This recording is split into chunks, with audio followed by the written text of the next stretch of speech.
কোনো ব্যক্তির নির্মাণ হয় কিভাবে? কেউ বলবেন পঞ্চতত্ত্বের দ্বারা, কেউ বলবেন আত্মা, দেহ ও চেতনার দ্বারা, কেউ বলবেন ঈশ্বরের কৃপার দ্বারা, তো কেউ বলবেন এই প্রকৃতির পরীক্ষার দ্বারা। না, মানুষের নির্মাণ হয়ে থাকে বিশ্বাস দ্বারা। ব্যক্তি তখনই গড়ে ওঠেন যখন ব্যক্তিত্ব থাকে, ঠিক কিনা? আর ব্যক্তিত্ব তখনই হবে আর সেরকমই হবে যেরকম বিশ্বাস আপনি নিজের উপরে রাখবেন। যদি আপনি মনে করেন আপনি বিষের ন্যায় হবেন, তাহলে আপনি বিষাক্তই হবেন। যদি আপনি এটা মনে করেন যে আপনি অমৃতের ন্যায় হবেন, তাহলে আপনি অমরই হয়ে যাবেন। যদি আপনি নিজের উপরে বিশ্বাস রাখেন যে আপনি সংসারের সব থেকে উঁচু পর্বতের শিখরে পৌঁছতে পারবেন, তাহলে আপনি অবশ্যই পৌঁছবেন। যদি আপনার এরকম মনে হয় যে আপনি এরকম কখনো করতে পারবেন না, তাহলে এরকম কখনোই হবে না। ভেবে দেখবেন, বিশ্বাসের মধ্যেই বিশ্ব বাস করে থাকে, তো আপনার অস্তিত্ব কেন করবে না? যেমন বিশ্বাস আপনি নিজের উপরে রাখবেন, তেমনই আপনি হয়ে উঠবেন। সেই জন্য নিজের উপরে বিশ্বাস রাখুন, আর হ্যাঁ, ভালোবেসে বলুন রাধা রাধা। শত্রুতা, একজন মানুষ অন্য মানুষের সাথে শত্রুতা করে বসেন, দুজন ঘনিষ্ঠ বন্ধু। এমনও এক সময় আসতে পারে যখন এনারা একে অপরের শত্রু হয়ে ওঠেন। এর অনেকগুলো কারণ হতে পারে, কিন্তু মূল কারণ হলো আলোচনা। আগে হ্যাঁ, আপনি যদি কারোর বিষয়ে আলোচনা করেন তাহলে সে আপনার শত্রু হয়ে যেতে পারে। এবার মনে একটা প্রশ্ন আসতে পারে যে এটা কিভাবে সম্ভব হতে পারে? আলোচনা, এটা তো অত্যন্ত জরুরি। যদি আমি নিজের বন্ধুর খারাপ কাজের বিষয়ে আলোচনাই না করি, তাহলে সে শুধরবে কি করে? এ কথা সত্যি যে আলোচনা আবশ্যক, কিন্তু তার থেকেও বেশি গুরুত্বপূর্ণ এবং আবশ্যক হলো আপনার এই সিদ্ধান্ত এটাই যে আপনার এই আলোচনা কোন স্থানে করবেন। যদি এটা সবার সামনে করবেন ভাবেন, তাহলে তা অপমানও হয়ে যেতে পারে। যদি এটা আলাদাভাবে করেন, তাহলে তা পরামর্শ হয়ে যায়। অপমান কেউ স্বীকার করতে পারেন না, কিন্তু পরামর্শ সকলের ভালো লাগে। তাহলে যদি আপন কারোর জন্য ভালো কিছু চান, কাউকে শুধরে দিতে চান, আর আপনার মনে হয় আলোচনা আবশ্যক, তাহলে সর্বপ্রথম সময়, পরিস্থিতি আর স্থানের কথা মনে রাখবেন, নয়তো এই আলোচনা আপনাকে খুব ভোগাতে পারে। তাহলে আসুন আমার সাথে ভালোবেসে বলুন রাধা রাধা। অনেক ব্যক্তির মনে একটা প্রশ্ন জাগে আমাকে আর রাধাকে নিয়ে। বলেন যে না, আমি আর রাধা একসাথে থাকি না, আমাদের বিয়ে হয়েছে। আমি এখানে দ্বারকাতে, ও ওখানে বর্ষণাতে, তাও এত ভালোবাসা কি করে? এ কেমন সম্পর্ক? আমি তাদের একটা সহজ কথা বলতে চাই। আপনি কখনো আয়নার দিকে দেখেছেন? নিজের দুই চোখের দিকে তাকিয়ে জিজ্ঞাসা করুন, এই দুই চোখ একসাথে কেন বন্ধ হয়? একসাথে কেন খোলে? একসাথে কেন ঘুমোয়? একসাথে কেন কাঁদে? আজীবন কোনো এক মানুষের সাথে সম্পর্ক রাখা অবশ্যই সম্ভব, তাদের সাথে দেখা না করে। আমার আর রাধার ভালোবাসাও কিছুটা এরকমই, আর কিছুটা এরকমই হয় ভালোবাসা দুই নয়নের মতো, যারা কখনোই মিলিত হবে না, কিন্তু চিরকালের জন্য একসাথে জুড়ে থাকবে। এই অনুভূতি নিঃস্বার্থ হয়, আর এই নিঃস্বার্থ ভালোবাসা আপনাকে আনন্দের পথে অগ্রসর করে।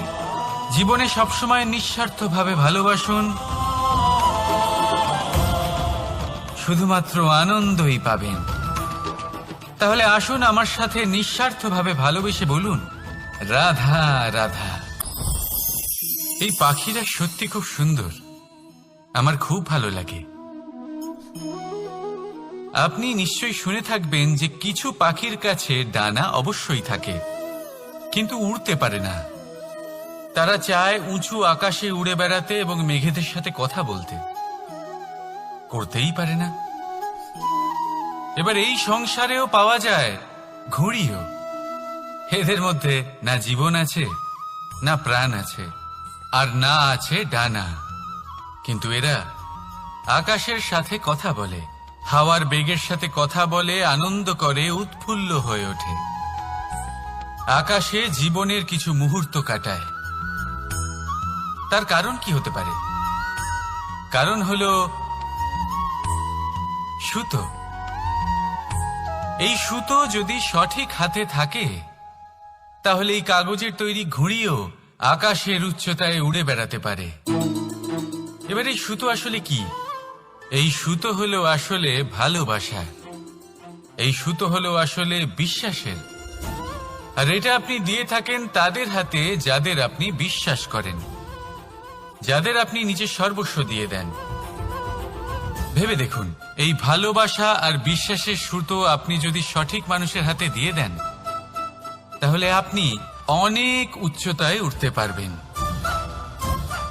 আকাশের উচ্চতায় উড়ে বেড়াতে পারবেন, মেঘের সাথে কথা বলতে পারবেন, পাখিদের মতো উড়তে পারবেন, যা ইচ্ছে তাই করতে পারবেন। শুধু এই মানুষ সঠিক হতে হবে, এমন একজন মানুষ যার মনে আপনার জন্য ভালোবাসা রয়েছে, এমন এক মানুষ যার মনে কোনো স্বার্থ নেই, যিনি পরোপকারী, এমন একজন ব্যক্তি যিনি আপনার অস্তিত্বকে বাইরে নিয়ে আসতে পারবেন, তাকে উজ্জ্বল করে তুলবেন।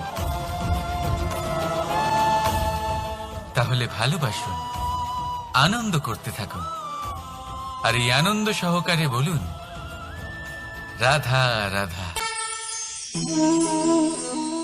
আপনার জীবনেও কি সমস্যা রয়েছে? অবশ্যই থাকবে। প্রত্যেকের জীবনেই সমস্যা থাকে।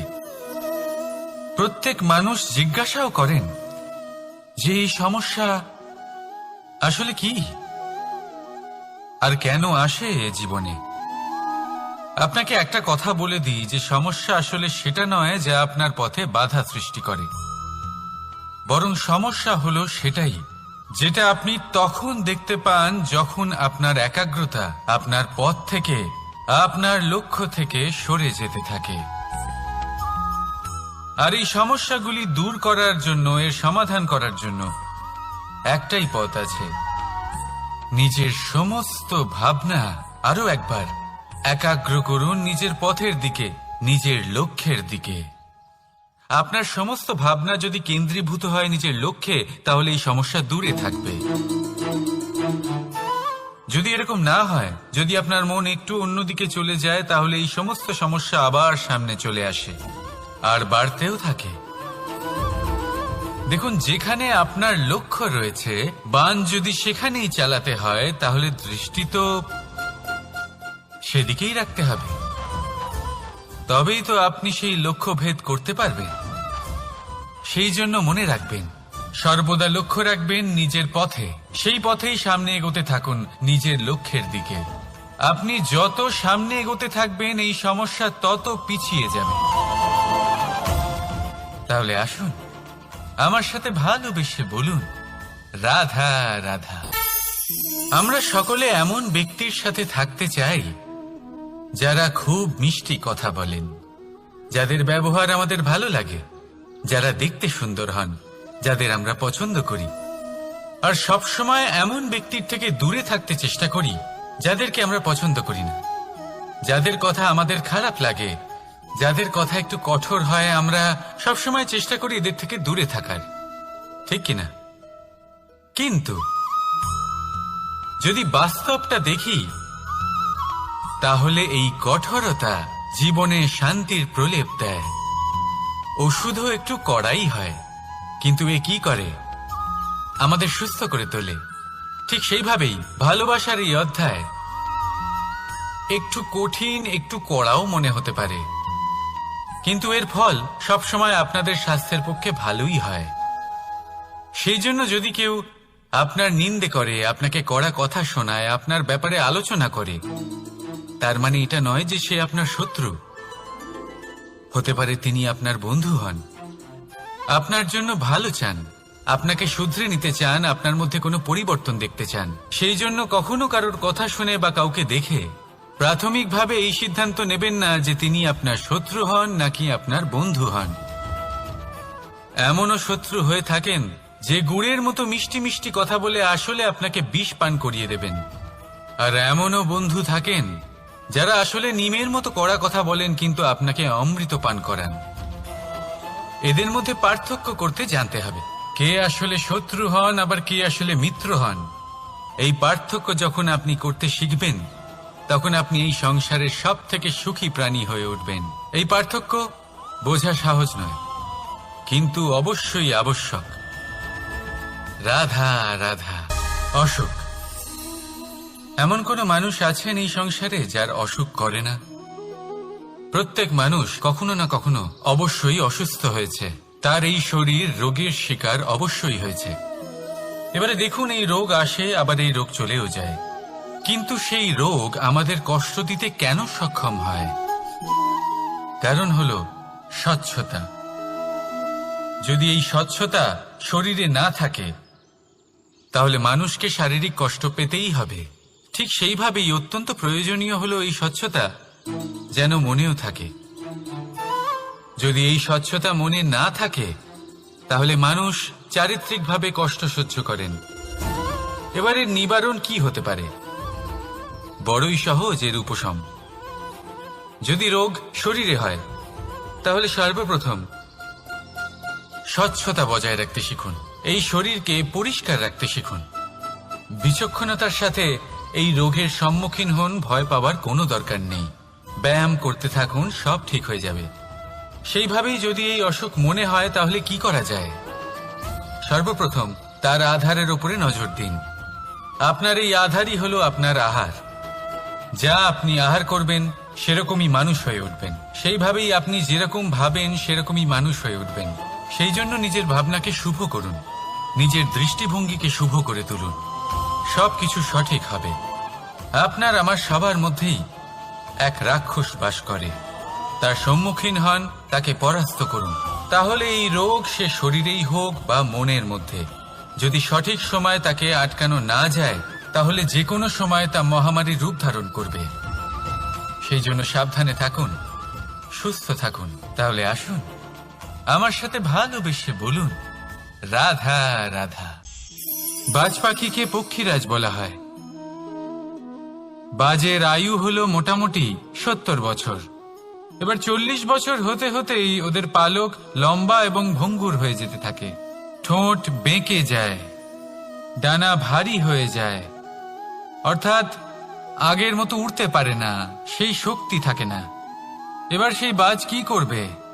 বাজ সব থেকে কঠিন নির্বাচন করে, নির্বাচন নিজের পুনর্স্থাপনার। সর্বপ্রথম একটা বিশাল পর্বতে যায়, একান্তে নিজের এক বাসস্থান তৈরি করে, আর তারপরে পাথরের সাথে নিজের ঠোঁট বারবার আঘাত করতে করতে সেই ঠোঁট ভেঙে ফেলে। তারপরে সে অপেক্ষা করে সেই ঠোঁট পুনর্নির্মাণ হওয়ার। তারপর সেটাই করে নিজের পালকের সাথে। তারপরে নিজের ডানা থেকে এক এক করে ভারী পালকগুলো ছিঁড়ে ফেলে দেয়। আর তারপর 150 দিনের এই যন্ত্রণা সহ্য করার পরে ও ফিরে পায় নিজের ওড়বার অনন্য ক্ষমতা, সেই শক্তি। আর তারপরে ও জীবনের পরবর্তী 30 বছর বাঁচে। কি বুঝলেন আপনি? যদি ইচ্ছে শক্তি থাকে তাহলে একজন দুর্বলও শক্তিশালী হতে পারে। আপনিও এটাই করুন, নিজের অতীতের যন্ত্রণার বোঝাগুলিকে ত্যাগ করুন আর কল্পনার খোলা আকাশে উন্মুক্ত হয়ে উড়ে বেড়ান। নিজের পুনর্স্থাপনা করুন, তবেই সর্বশ্রেষ্ঠ হতে পারবেন। আর মনে রাখবেন, এই ছোট ছোট পদক্ষেপই বড় বড় শিখরে পৌঁছে দিতে পারে। তাহলে আসুন আর আমার সাথে ভালোবেসে বলুন রাধা রাধা। আপনি কি কখনো জলকে নিজের মুঠোতে ধরে রাখার চেষ্টা করেছেন? চলুন আজ করা যাক।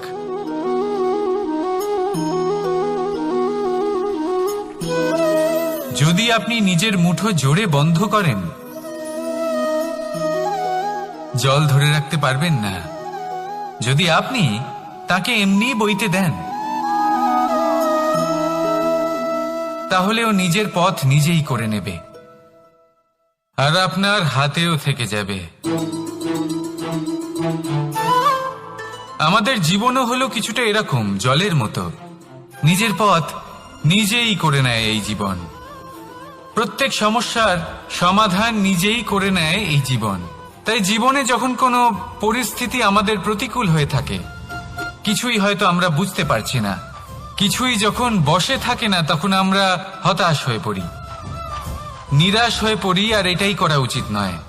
শান্ত মনে দেখতে হবে যে এই জীবনে আসলে কি ঘটে চলেছে। কষ্ট সবাই ভোগ করেন। কষ্ট পেলে কেউ রেগে যান, রেগে গিয়ে পরাক্রম দেখান। এটাই তো করা উচিত নয়। শান্ত মনে সেটাই করতে হবে যা জীবন আমাদের শেখাতে চাইছে। জীবন আমাদের সব শিখিয়ে দেবে, শুধু মনে রাখবেন কখন প্রয়াস করতে হবে আর কখন আমাদের প্রতীক্ষা করতে হবে, সেটা আগে আপনাকে বুঝতে হবে। তাহলে আসুন আমার সাথে ভালোবেসে বলুন, রাধা রাধা। বল, শক্তি, পরাক্রম এই সংসারের বিকাশের মূল। কিন্তু কখনো ভেবেছেন যে প্রকৃতি আমাদের এই বল, শক্তি, পরাক্রম কেন দিয়েছেন? যাতে আমরা জীবনে কারোর উদ্ধার করতে পারি, কাউকে সাহায্য করতে পারি, কারোর জন্য ভালো কিছু করতে পারি, কোনো গরিব অসহায় মানুষের জন্য কিছু করতে পারি। এই বল, এই শক্তির সদ্ব্যবহার করতে পারি। কখনো দেখেছেন এমন মানুষ যার কাছে অসীম শক্তি আছে, কিন্তু তার সাথেই অসম্ভব অহংকারও রয়েছে, যিনি নিজেকে সর্বশ্রেষ্ঠ বলে মনে করেন, খারাপ কাজও করেন। আপনি দেখবেন প্রকৃতি এবং মানুষ তাকে ভাঙতে সর্বদা চেষ্টা করেন। মনে রাখবেন, যতই সুবিশাল পর্বত হোক না কেন, তা যদি পথে পড়ে, তাকে ভেঙে পথ প্রশস্ত করা হয়। যদি আপনার কাছে বল থাকে, শক্তি থাকে, পরাক্রম থাকে, তাহলে তার সদ্ব্যবহার করুন, কাউকে সাহায্য করুন, কাউকে রক্ষা করুন। যদি আপনি আপনার শক্তির দুর্ব্যবহার করেন, তাহলে মনে রাখবেন আপনি নিজের বিনাশ নিজেই আমন্ত্রণ করছেন। এবার বল অর্জন করার পরে, শক্তি অর্জন করার পরে, আপনি নিজেকে বিনাশ করতে চান নাকি এই সংসারের উদ্ধার করতে চান? সিদ্ধান্ত আপনার। রাধা রাধা। মানুষ আর ধন, এই দুইয়ের মধ্যে সম্পর্ক খুব ঘনিষ্ঠ। ধন হলো সেই শক্তি যার ব্যবহার মানুষ করে থাকে সাংসারিক বস্তু ক্রয় করার জন্য, নিজের জীবন যাপন করার জন্য। আর মানুষ হলো সেই শক্তি যারা ধনকে গুরুত্বপূর্ণ করে তোলেন। এবার একটা কথা বলি, ব্যবহার করা উচিত ধনকে আর ভালোবাসা উচিত মানুষকে। এটা বেশিরভাগ মানুষই বোঝেন না। মানুষ এখানেই সব থেকে বড় ভুল করে বসেন। তারা ভালোবাসেন ধনকে আর ব্যবহার করেন মানুষকে। এ হলো অনুচিত। দেখুন, আপনি একটা সূচের দ্বারা যুদ্ধ করতে পারবেন না, আর কোনো তলোয়ার দ্বারা বস্ত্র সেলাই করতে পারবেন না, তাই না? কোনটা কিসের জন্য হয় সেটা বোঝা অত্যন্ত জরুরি। আপনিও সঠিক দিকে অগ্রসর হন। মানুষকে ভালোবাসুন আর ধনকে ব্যবহার করুন। যদি আপনি মানুষকে ব্যবহার করেন, তাহলে আপনি ভালোবেসে ফেলবেন ধনকে। আর এই ভালোবাসা ধীরে ধীরে পরিণত হবে লোভে, আর ধীরে ধীরে এটা আপনাকে বিনাশ করে দেবে। তাহলে সমস্ত মানুষকে ভালোবাসুন আর এইভাবে ভালোবেসে বলুন, রাধা রাধা। সাফল্য কে না চান? সাফল্য লাভ করার, শিখরে পৌঁছানোর আলাদাই একটা আনন্দ রয়েছে। আর আপনজনদেরও কে না চান? প্রত্যেক মানুষ চান যেন জীবনে তার কোনো আপনজন থাকে, যারা সবসময় তাদের সাথে থাকবে। কারণ আপনজনের সাথেই তো সাফল্যের আনন্দ সব থেকে বেশি পাওয়া যায়। কিন্তু আসলে কি হয়, অনেক সময় সাফল্যের খোঁজে সেই পথে চলতে চলতে আমরা আপনদের থেকে দূরে চলে যাই। না চাইতেও দূরে চলে যেতে হয়, ওনাদের সাথে সময় কাটাতে পারি না। আর আমরা ভুলে যাই যে সাফল্যের আসল আনন্দ আপনজনদের সাথেই পাওয়া যায়। সফল হওয়ার পরে আপনদের সাথে দেখা হলে তাদের চোখে আমাদের জন্য যে আবেগ থাকে, যে সম্মান, যে প্রেম থাকে, সেটাই হলো আসল পুরস্কার। আমরা সেই কথা ভুলে যাই এবং একা হয়ে পড়ি। বেশিরভাগ সময় এটাই হয়, বেশিরভাগ সময় সফল মানুষগুলি একা হয়ে যান। এবার আপনি কি চান? আপনি অসফল হয়ে দিনগুলি একাকিত্বে কাটাতে চান, নাকি সফল হয়ে আপনজনদের সাথে আনন্দে থাকতে চান? সেই সিদ্ধান্ত আপনার। সাফল্যের পেছনে ছুটুন, নিজেকে উজাড় করে দিন, কিন্তু আপনজনদের সঙ্গ ত্যাগ করবেন না। সেই আপনজন যারা আপনার সাফল্যের জন্য দায়ী, সেই আপনজন যিনি আপনার সাফল্যে আনন্দ পান, সুখ লাভ করেন, তাদের কখনো ত্যাগ করবেন না। আসুন আমার সাথে ভালোবেসে বলুন, রাধা রাধা। ভগবান আর ভক্ত যখন একাকার হয়ে যায়, যখন ভক্ত তার ভগবানের প্রতি এবং নিজের জীবনের উদ্দেশ্যের প্রতি সম্পূর্ণরূপে সমর্পিত হয়, তখন জন্ম নেয় ভক্তি। এই সংসারের সমস্ত আশা হয়তো আপনার সঙ্গ ত্যাগ করে দিতে পারে, তখনও ভক্তি সাথে থাকবে। ভক্ত আর ভগবান যখন একাকার হয়ে যায়, তাদের মধ্যে কোনো পার্থক্য থাকে না। তারা এক হয়ে যায়, এক ব্যক্তিত্ব, এক অস্তিত্ব। সেই জন্য কখনো জীবনে যে কোনো রূপেই, যে কোনো প্রকারেই, যে কোনো ঈশ্বরকে মান্য করুন, মনের মধ্যে শ্রদ্ধা ভাব জাগ্রত করুন, মনে ভক্তি ভাব জাগ্রত করুন। এই সমগ্র সংসারে সব কিছু আপনাকে ছেড়ে চলে গেলেও তখনও এই ভক্তি শুধুমাত্র আপনার উত্থান ঘটাবে। তাই মনে ভক্তি জাগ্রত করুন আর আমার সাথে ভালোবেসে বলুন, রাধা রাধা। শব্দই হলো শূন্য, শব্দই হলো আরম্ভ, শব্দই হলো অন্ত, শব্দই হলো অমর, শব্দই হলো ব্রহ্ম। এই শব্দ হলো অত্যন্ত বিশেষ। কেউ কাঁদলে তাকে হাসিয়ে তোলে, কেউ হাসলে তাকে কাঁদিয়ে দেয়। কারোর মনে উদ্দীপনা জাগিয়ে তুলতে পারে, আবার কারোর মনে কাঁটা হয়ে বিঁধে থাকতে পারে। একটা অত্যন্ত গুরুত্বপূর্ণ কথা, যা বোঝা অত্যন্ত আবশ্যক। আপনার মন, আপনার হৃদয়ে যতই শুদ্ধ হোক না কেন, যতই পবিত্র হোক না কেন, আপনার দৃষ্টিভঙ্গি যতই স্পষ্ট হোক না কেন, যদি আপনার কথা পবিত্র না হয়, যদি আপনার শব্দ শুদ্ধ না হয়, তাহলে তা আপনাকে আপনার কর্মফল ভোগ করতে বাধ্য করবেই। একটা সহজ উদাহরণ দিই। আপনার জীবনে এমন কেউ অবশ্যই থাকবেন যাকে আপনি পছন্দ করেন না, যিনি হয়তো অধর্মী মানুষ, যিনি হয়তো দুর্বুদ্ধি সম্পন্ন মানুষ, কিন্তু তার জন্য অপশব্দ প্রয়োগ করলে তার মধ্যে কোনো পরিবর্তন আসবে না, তার মানসিকতা বদলাবে না, শুধু মনে প্রতিশোধ স্পৃহা জেগে উঠবে, মনে হিংসা জাগবে, আর কিচ্ছু নয়। সেই জন্য নিজের শব্দকে নিয়ন্ত্রণ করুন, নিজের কথা সংযত করুন। শ্রেষ্ঠ থেকে শ্রেষ্ঠতর মানুষকেও সাবধানী হতে হয়, কারণ যদি এই শব্দের প্রয়োগ সঠিক না হয়, তাহলে আজীবন মানুষকে নির্বাক হয়ে থাকতে হতে পারে।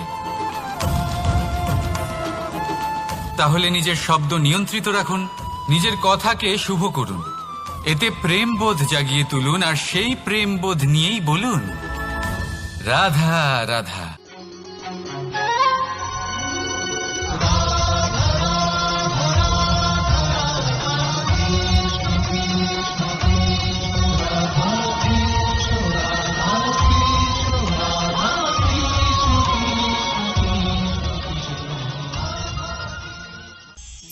বাজ পাখিকে পক্ষীরাজ বলা হয়। বাজের আয়ু হলো মোটামুটি 70 বছর। এবার 40 বছর হতে হতেই ওদের পালক লম্বা এবং ভঙ্গুর হয়ে যেতে থাকে, ঠোঁট বেঁকে যায়, ডানা ভারী হয়ে যায়, অর্থাৎ আগের মতো উড়তে পারে না, সেই শক্তি থাকে না। এবার সেই বাজ কি করবে? বাজ সব থেকে কঠিন নির্বাচন করে, নির্বাচন নিজের পুনর্স্থাপনার। সর্বপ্রথম একটা বিশাল পর্বতে যায়, একান্তে নিজের এক বাসস্থান তৈরি করে, আর তারপরে পাথরের সাথে নিজের ঠোঁট বারবার আঘাত করতে করতে সেই ঠোঁট ভেঙে ফেলে। তারপরে সে অপেক্ষা করে সেই ঠোঁট পুনর্নির্মাণ হওয়ার। তারপর সেটাই করে নিজের পালকের সাথে। তারপরে নিজের ডানা থেকে এক এক করে ভারী পালকগুলো ছিঁড়ে ফেলে দেয়। আর তারপর 150 দিনের এই যন্ত্রণা সহ্য করার পরে ও ফিরে পায় নিজের উড়বার অনন্য ক্ষমতা, সেই শক্তি। আর তারপরে ও জীবনের পরবর্তী 30 বছর বাঁচে। কি বুঝলেন আপনি? যদি ইচ্ছে শক্তি থাকে তাহলে একজন দুর্বলও শক্তিশালী হতে পারে। আপনিও এটাই করুন, নিজের অতীতের যন্ত্রণার বোঝাগুলিকে ত্যাগ করুন আর কল্পনার খোলা আকাশে উন্মুক্ত হয়ে উড়ে বেড়ান। নিজের পুনর্স্থাপনা করুন, তবেই সর্বশ্রেষ্ঠ হতে পারবেন। আর মনে রাখবেন, এই ছোট ছোট পদক্ষেপই বড় বড় শিখরে পৌঁছে দিতে পারে। তাহলে আসুন আর আমার সাথে ভালোবেসে বলুন, রাধা রাধা। আপনি কি কখনো জলকে নিজের মুঠোতে ধরে রাখার চেষ্টা করেছেন? চলুন আজ করা যাক।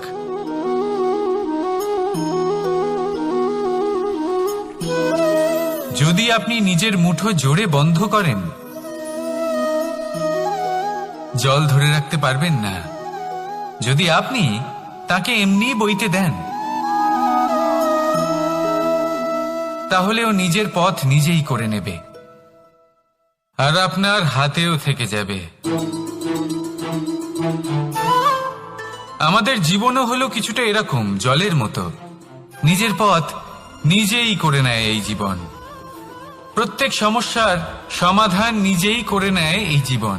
তাই জীবনে যখন কোনো পরিস্থিতি আমাদের প্রতিকূল হয়ে থাকে, কিছুই হয়তো আমরা বুঝতে পারছি না, কিছুই যখন বসে থাকে না, তখন আমরা হতাশ হয়ে পড়ি, নিরাশ হয়ে পড়ি। আর এটাই করা উচিত নয়। শান্ত মনে দেখতে হবে যে এই জীবনে আসলে কি ঘটে চলেছে। কষ্ট সবাই ভোগ করেন। কষ্ট পেলে কেউ রেগে যান, রেগে গিয়ে পরাক্রম দেখান। এটাই তো করা উচিত নয়। শান্ত মনে সেটাই করতে হবে যা জীবন আমাদের শেখাতে চাইছে। জীবন আমাদের সব শিখিয়ে দেবে, শুধু মনে রাখবেন কখন প্রয়াস করতে হবে আর কখন আমাদের প্রতীক্ষা করতে হবে, সেটা আগে আপনাকে বুঝতে হবে। তাহলে আসুন আমার সাথে ভালোবেসে বলুন, রাধা রাধা। বল, শক্তি, পরাক্রম এই সংসারের বিকাশের মূল। কিন্তু কখনো ভেবেছেন যে প্রকৃতি আমাদের এই বল, শক্তি, পরাক্রম কেন দিয়েছেন? যাতে আমরা জীবনে কারোর উদ্ধার করতে পারি, কাউকে সাহায্য করতে পারি, কারোর জন্য ভালো কিছু করতে পারি, কোনো গরিব অসহায় মানুষের জন্য কিছু করতে পারি। এই বল, এই শক্তির সদ্ব্যবহার করতে পারি। কখনো দেখেছেন এমন মানুষ যার কাছে অসীম শক্তি আছে, কিন্তু তার সাথেই অসম্ভব অহংকারও রয়েছে? যিনি নিজেকে সর্বশ্রেষ্ঠ বলে মনে করেন, খারাপ কাজও করেন। আপনি দেখবেন প্রকৃতি এবং মানুষ তাকে ভাঙতে সর্বদা চেষ্টা করেন। মনে রাখবেন, যতই সুবিশাল পর্বত হোক না কেন, তা যদি পথে পড়ে, তাকে ভেঙে পথ প্রশস্ত করা হয়। যদি আপনার কাছে বল থাকে, শক্তি থাকে, পরাক্রম থাকে, তাহলে তার সদ্ব্যবহার করুন। কাউকে সাহায্য করুন, কাউকে রক্ষা করুন। যদি আপনি আপনার শক্তির দুর্ব্যবহার করেন, তাহলে মনে রাখবেন আপনি নিজের বিনাশ নিজেই আমন্ত্রণ করছেন। এবার বল অর্জন করার পরে, শক্তি অর্জন করার পরে, আপনি নিজেকে বিনাশ করতে চান নাকি এই সংসারের উদ্ধার করতে চান? সিদ্ধান্ত আপনার। রাধা রাধা। মানুষ আর ধন, এই দুইয়ের মধ্যে সম্পর্ক খুব ঘনিষ্ঠ। ধন হলো সেই শক্তি যার ব্যবহার মানুষ করে থাকে সাংসারিক বস্তু ক্রয় করার জন্য। নিজের জীবন যাপন করার জন্য। আর মানুষ হলো সেই শক্তি যারা ধনকে গুরুত্বপূর্ণ করে তোলেন। এবার একটা কথা বলি, ব্যবহার করা উচিত ধনকে আর ভালোবাসা উচিত মানুষকে। এটা বেশিরভাগ মানুষই বোঝেন না। মানুষ এখানেই সব থেকে বড় ভুল করে বসেন। তারা ভালোবাসেন ধনকে আর ব্যবহার করেন মানুষকে। এ হলো অনুচিত। দেখুন, আপনি একটা সূচের দ্বারা যুদ্ধ করতে পারবেন না, আর কোনো তলোয়ার দ্বারা বস্ত্র সেলাই করতে পারবেন না, তাই না? কোনটা কিসের জন্য হয় সেটা বোঝা অত্যন্ত জরুরি। আপনিও সঠিক দিকে অগ্রসর হন। মানুষকে ভালোবাসুন আর ধনকে ব্যবহার করুন। যদি আপনি মানুষকে ব্যবহার করেন তাহলে আপনি ভালোবেসে ফেলবেন ধনকে, আর এই ভালোবাসা ধীরে ধীরে পরিণত হবে লোভে, আর ধীরে ধীরে এটা আপনাকে বিনাশ করে দেবে। তাহলে সমস্ত মানুষকে ভালোবাসুন আর এইভাবে ভালোবেসে বলুন, রাধা রাধা। সাফল্য কে না চান? সাফল্য লাভ করার শিখরে পৌঁছানোর আলাদাই একটা আনন্দ রয়েছে। আর আপনজনদেরও কে না চান? প্রত্যেক মানুষ চান যেন জীবনে তার কোনো আপনজন থাকে, যারা সবসময় তাদের সাথে থাকবে। কারণ আপনজনের সাথেই তো সাফল্যের আনন্দ সব থেকে বেশি পাওয়া যায়। কিন্তু আসলে কি হয়, অনেক সময় সাফল্যের খোঁজে সেই পথে চলতে চলতে আমরা আপনদের থেকে দূরে চলে যাই। না চাইতেও দূরে চলে যেতে হয়, ওনাদের সাথে সময় কাটাতে পারি না। আর আমরা ভুলে যাই যে সাফল্যের আসল আনন্দ আপনজনদের সাথেই পাওয়া যায়। সফল হওয়ার পরে আপনদের সাথে দেখা হলে তাদের চোখে আমাদের জন্য যে আবেগ থাকে, যে সম্মান, যে প্রেম থাকে, সেটাই হলো আসল পুরস্কার। আমরা সেই কথা ভুলে যাই এবং একা হয়ে পড়ি।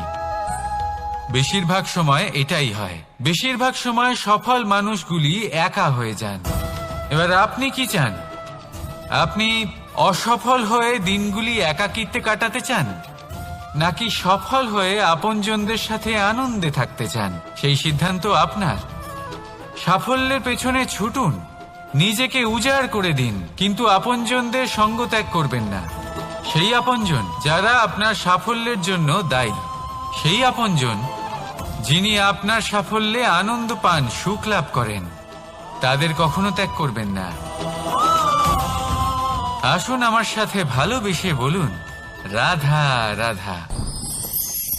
ভগবান আর ভক্ত যখন এক আকার হয়ে যায়,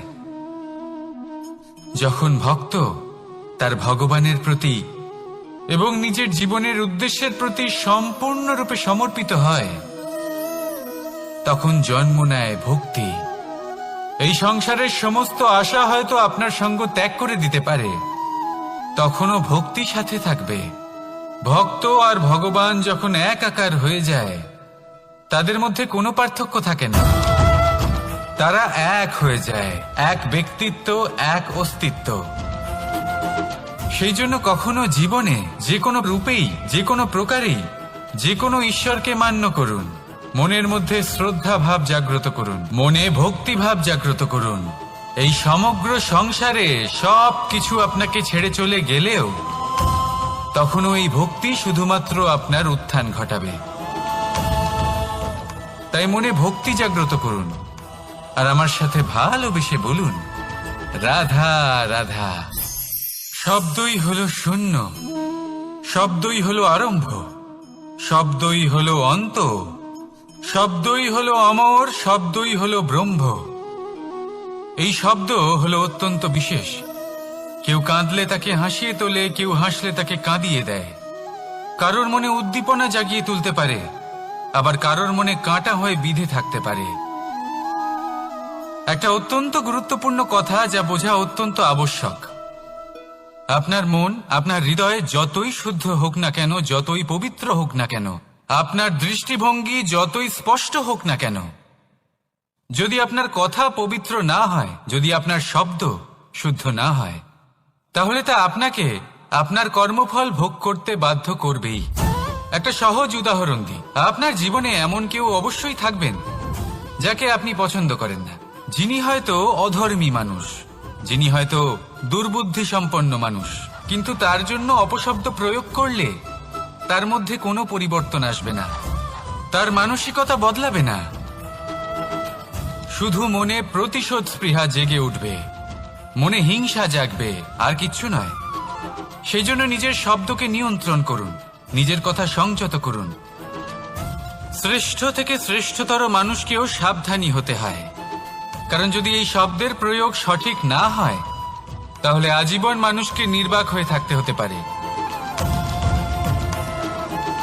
তাহলে নিজের শব্দ নিয়ন্ত্রিত রাখুন, নিজের কথাকে শুভ করুন, এতে প্রেমবোধ জাগিয়ে তুলুন, আর সেই প্রেমবোধ নিয়েই বলুন রাধা রাধা।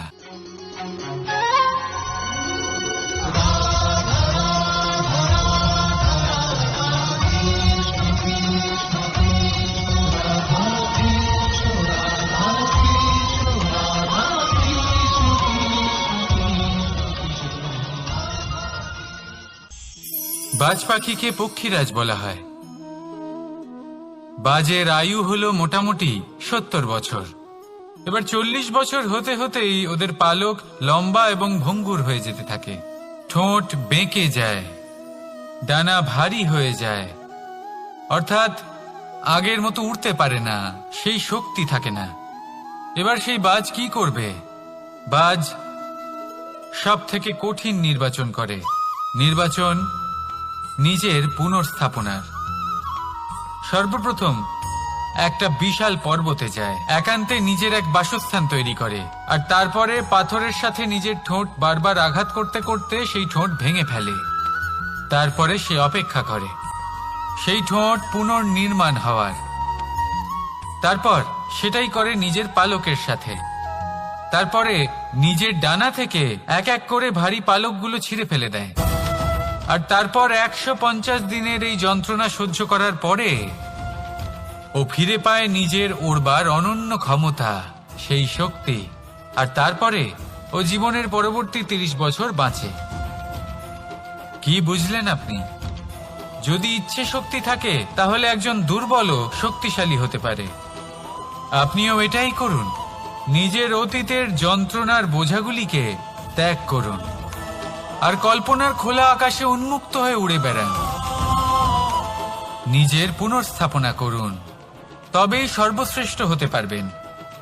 আর মনে রাখবেন, এই ছোট ছোট পদক্ষেপই বড় বড় শিখরে পৌঁছে দিতে পারে। তাহলে আসুন আর আমার সাথে ভালোবেসে বলুন রাধা রাধা। আপনি কি কখনো জলকে নিজের মুঠোতে ধরে রাখার চেষ্টা করেছেন? চলুন আজ করা যাক।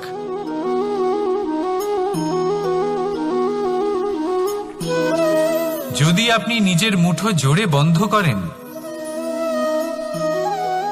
জল ধরে রাখতে পারবেন না। যদি আপনি তাকে এমনি বইতে দেন, তাহলে ও নিজের পথ নিজেই করে নেবে, আর আপনার হাতেও থেকে যাবে। আমাদের জীবনও হলো কিছুটা এরকম, জলের মতো। নিজের পথ নিজেই করে নেয় এই জীবন। প্রত্যেক সমস্যার সমাধান নিজেই করে নেয় এই জীবন। তাই জীবনে যখন কোনো পরিস্থিতি আমাদের প্রতিকূল হয়ে থাকে, কিছুই হয়তো আমরা বুঝতে পারছি না, কিছুই যখন বসে থাকে না, তখন আমরা হতাশ হয়ে পড়ি, নিরাশ হয়ে পড়ি। আর এটাই করা উচিত নয়। শান্ত মনে দেখতে হবে যে এই জীবনে আসলে কি ঘটে চলেছে। কষ্ট সবাই ভোগ করেন, কষ্ট পেলে কেউ রেগে যান, রেগে গিয়ে পরাক্রম দেখান। এটাই তো করা উচিত নয়। শান্ত মনে সেটাই করতে হবে যা জীবন আমাদের শেখাতে চাইছে। জীবন আমাদের সব শিখিয়ে দেবে, শুধু মনে রাখবেন কখন প্রয়াস করতে হবে আর কখন আমাদের প্রতীক্ষা করতে হবে, সেটা আগে আপনাকে বুঝতে হবে। তাহলে আসুন আমার সাথে ভালোবেসে বলুন রাধা রাধা।